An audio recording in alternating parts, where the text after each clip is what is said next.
Shalom jemaat yang dikasihi Tuhan, saya Deborah Stefani. Kali ini kita berjumpa di dalam satu seri Kompas Reformasi. Nah, di dalam Kompas Reformasi ini kita akan sama-sama belajar dan sama-sama merenungkan apa yang terjadi di dalam peristiwa-peristiwa sejarah di era Reformasi.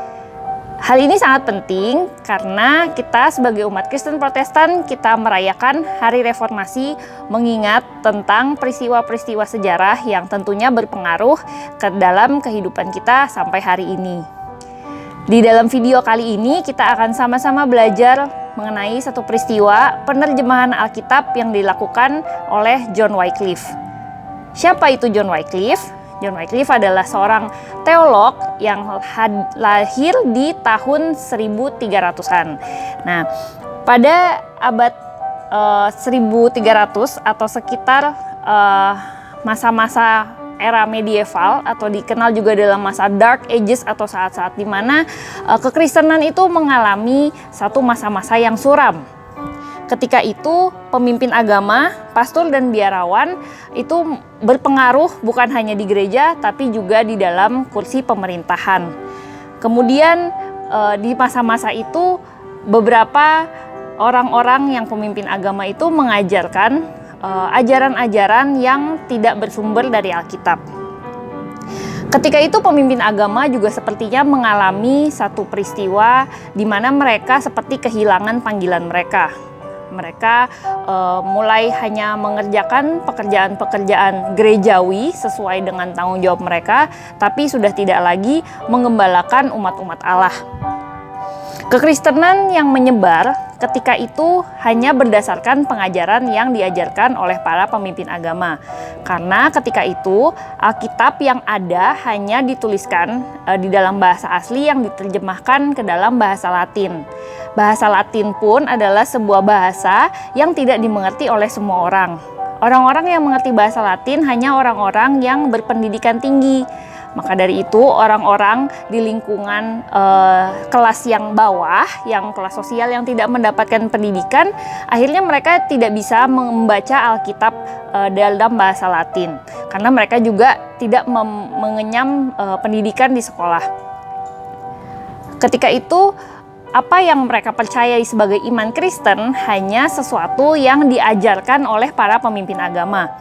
Maka jika terjadi penyelewengan, hal itu juga tidak dapat mereka mengerti. Yang dapat mengerti Alkitab hanya pemimpin-pemimpin agama yang menempuh pendidikan dan diberi tugas untuk mengajarkan kepada seluruh umat. Maka dari itu doktrin yang diajarkan seringkali mengalami penyelewengan atau disusupi oleh ideologi pribadi dan lama-kelamaan tidak lagi bersumber kepada Alkitab. Nah, di masa inilah John Wycliffe, seorang teolog di Inggris, ia terbeban untuk menerjemahkan Alkitab secara keseluruhan dari bahasa Latin ke bahasa Inggris. Pengajarannya dicintai dan diikuti oleh sekelompok pengkhotbah yang menamakan diri mereka The Lollards. The Lollards ini mereka adalah orang-orang Kristen dan juga pengajar-pengajar, tapi mereka tidak mau ikut di dalam struktur pemimpin agama yang bersumber atau otoritasnya ada di dalam gereja Roma. Wycliffe adalah orang yang berpendidikan, maka itu dia bisa mengerti Alkitab di dalam bahasa Latin dan dia juga bisa mengajarkannya kepada orang-orang yang tidak mengerti. Nah, tapi ketika ia ada di dalam posisi seorang pemimpin agama, ia menyadari bahwa segala sesuatu yang terjadi di dalam gereja itu adalah segala sesuatu yang buruk. Karena penguasa-penguasa pada masa itu justru bersikap tidak adil. Dan juga mengajarkan tidak hanya apa yang ada di Alkitab, tapi juga ditambahi oleh pengajaran-pengajaran yang lain. Nah, pengajaran yang lain ini seringkali juga hanya untuk kepentingan golongan tertentu saja, bukan untuk agama yang sebenarnya. Wycliffe adalah seorang pembela keadilan dan dengan rendah hati ia mau untuk supaya segala sesuatu ketidakteraturan yang terjadi di gereja di Inggris itu bisa kembali diluruskan. Ia melihat korupsi, ia melihat orang yang mementingkan kepentingan pribadi. Kemudian ia merasa bahwa ia harus melakukan sesuatu untuk mencegah hal ini terus-menerus berlanjut. Ia merindukan lembaga keagamaan itu terhindar dari kekayaan dan kekuasaan. Dan ia sangat membela kepentingan orang miskin, dan orang-orang miskin juga didukung untuk memperoleh hak mereka. Dia mulai menuangkan kegelisahannya di dalam berbagai buku dan khotbah yang melawan otoritas paus di Inggris dengan alasan penguasa tertinggi haruslah pemerintahan di mana negara itu berada. Dengan kasus ini berarti ya negara Inggris. Sementara itu justru gereja Roma itu berpengaruh di dalam kerajaan-kerajaan dan salah satunya adalah kerajaan Inggris. Landasan teologi Wycliffe yang didukung dengan antusias oleh para pengikutnya mengatakan bahwa kitab suci harus bisa dibaca dan dimengerti oleh semua orang. Bukan hanya bisa diakses oleh para pemimpin agama saja. Alkitab adalah dasar dari kepercayaan Kristen dan tidak boleh menjadi milik para pemimpin agama saja.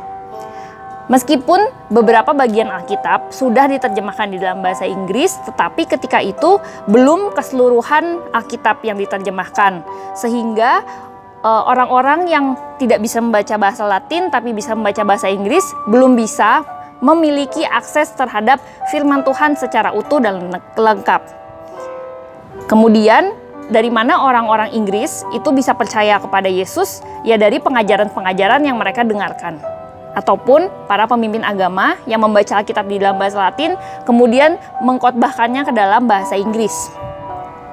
Banyak hal yang kemudian khotbah-khotbah itu menjadi menyimpang, bukan dari ajaran Alkitab. Karena para pemimpin agama waktu itu juga ada yang memiliki ideologi tersendiri dan tidak bersumber kepada Alkitab. Wycliffe percaya Alkitab adalah jalan menuju keselamatan. Maka kebijakan pemerintah yang menahan informasi terhadap Alkitab itu harus dihapuskan dan tidak boleh seperti itu. Tidak boleh rakyat-rakyat kecil yang tidak berpendidikan tidak bisa membaca Alkitab. Itulah yang Wycliffe terus perjuangkan.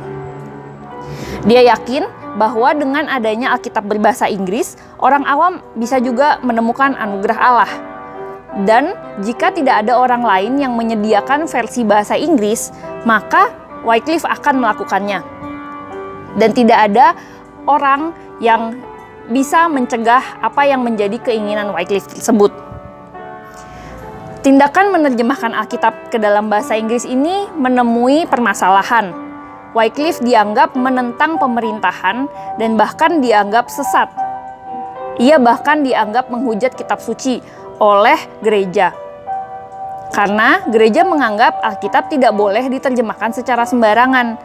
Karena Alkitab itu sakral dan hanya dalam bahasa asli maupun bahasa Latin yang menjadi bahasa resmi saat itu. Meskipun Wycliffe mati karena penyakit, tapi semasa sisa hidupnya Wycliffe banyak mengalami persekusi maupun dikucilkan dari golongan pemimpin agama yang kontra terhadapnya. Wycliffe dinyatakan bersalah dan jasadnya bahkan diperlakukan secara tidak hormat. Meskipun ia sudah meninggal, jasadnya kemudian dibakar dan abunya dibuang supaya tidak ada orang yang mengingatnya. John Wycliffe pada abad yang ke-14 menaburkan benih, tetapi butuh 200 tahun bagi ahli waris rohaninya untuk menuai buahnya. Baru pada awal abad ke-16 ketika masa Dark Ages berakhir dan mulai masa Renaissance, orang belajar pentingnya membaca bahasa Inggris dalam Alkitab dan tidak lagi menggunakan bahasa Latin saja di dalam Alkitab. Dan kemudian dengan peristiwa reformasi yang mengikuti perjuangan Wycliffe ini, kemudian menyadarkan bahwa seharusnya semua orang bisa membaca Alkitab di dalam bahasanya sendiri-sendiri. Nah, Bapak Ibu Saudara, apa pentingnya peristiwa Wycliffe ini ke dalam kehidupan kita saat ini? Pada hari ini, di tahun 2020, kita mempunyai akses yang sama kepada firman Tuhan atau Alkitab. Ketika kita sebagai orang awam atau orang yang bukan ada di dalam kursi kepemimpinan agama ataupun pemerintahan, kita bisa membaca Alkitab dengan bahasa kita sendiri, bahasa Indonesia. Bahkan Alkitab sudah diterjemahkan secara sebagian-sebagian ke dalam lebih dari 100 bahasa suku di Indonesia, dan ada puluhan versi bahasa suku untuk Alkitab secara keseluruhan. Dan ini merupakan salah satu dampak dari perjuangan John Wycliffe yang dapat kita rasakan sampai hari ini.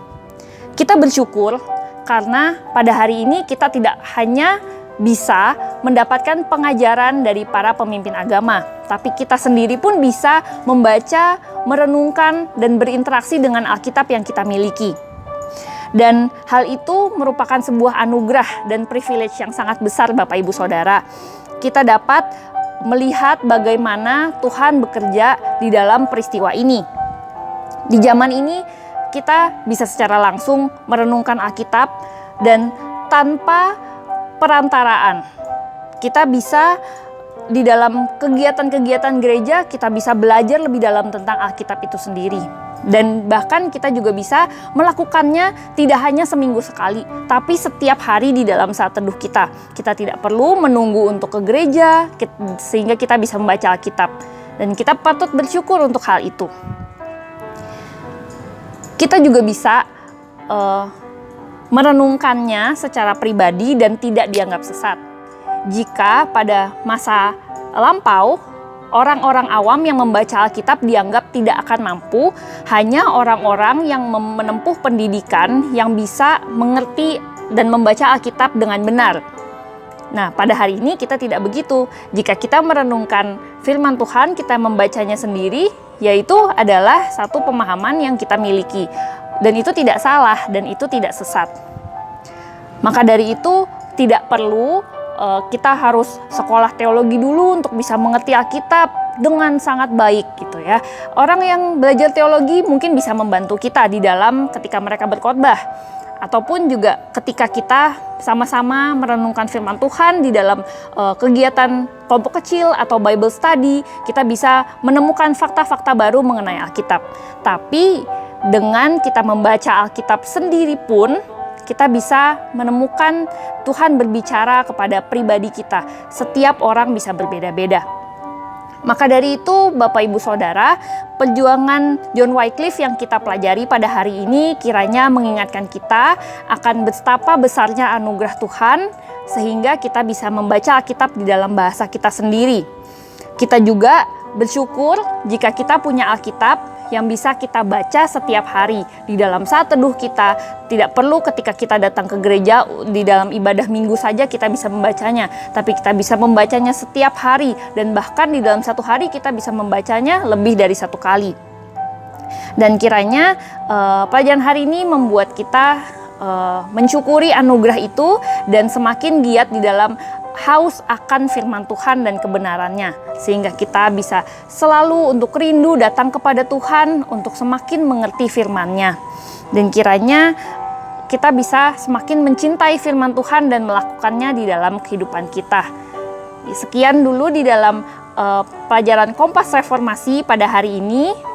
Kita akan berjumpa di dalam Kompas Reformasi berikutnya dan membahas peristiwa-peristiwa sejarah yang terkait dengan era reformasi. Terima kasih, Tuhan Yesus memberkati.